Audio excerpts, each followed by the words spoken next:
Well, Rashtriya Janata Dal leader Tejasvi Yadav has led a foot march in Patna towards Lok Bhavan, raising issues of paper leaks, unemployment and problems faced by students and youth in Bihar. The foot march came in the wake of clashes between student protesters and police personnel in Bihar's Siwan on July 25th during protests over alleged examination irregularities at the NEET paper leak controversy. Let's in fact look at that particular statement that has been issued by Tejasvi regarding this. Raj Bhavan सम्राट चौधरी के आदेश पे हुआ है सब कुछ। तेजस्वी जी कह रहे हैं कि पदाधिकारियों का ट्रांसफर हो गया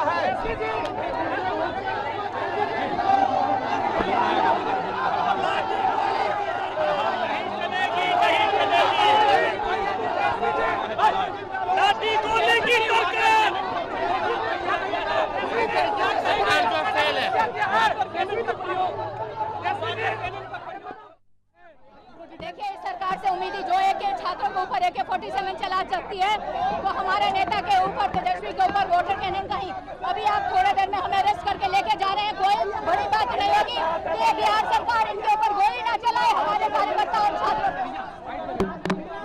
भारतीय जिंदाबाद।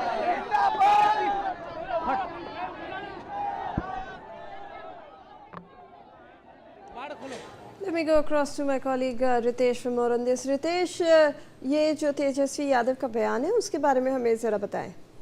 बिल्कुल, देखिए तेजस्वी यादव अब लगातार खुलकर छात्रों के मुद्दों पर सामने आ रहे हैं और उनका साफ तौर पर कहना है कि गवर्नमेंट चाहे कितना भी पाबंदी लगा तो वो राजभवन पहुंचेंगे और छात्रों के हक में वो आवाज उठाते रहेंगे।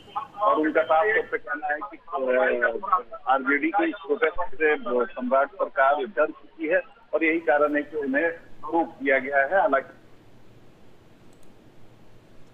जी रितेश, बने रहे आप हमारे साथ। आपके कनेक्शन में कुछ दिक्कतें आ रही हैं, बट हमें अभी पता चल रहा है कि तेजस्वी यादव को डिटेन कर लिया गया है।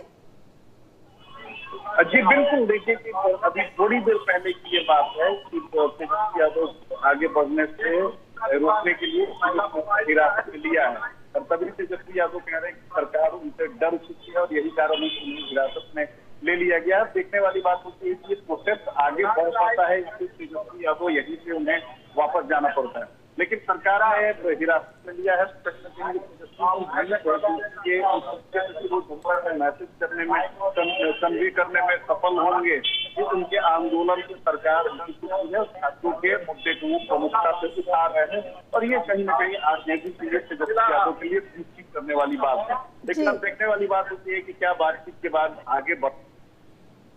जी बिल्कुल रितेश, बने रहे आप हमारे साथ। We have some more breaking news coming in at this our.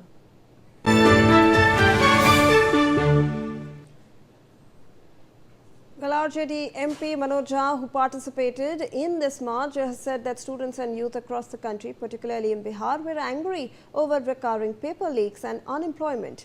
Jha said, and I'm quoting here, students and youth across the country, especially in Bihar, are angry. Paper leaks have become a common pattern. Young people can no longer bear the burden of unemployment. They do not want rhetoric, they want solutions. He also said that it is not important to imitate Gen Z, but we need to understand their emotions. During the peaceful protest, an AK-47 was used. Pellet guns were used. Why so? Well, with that, let's move on to some breaking news coming in from Kolkata.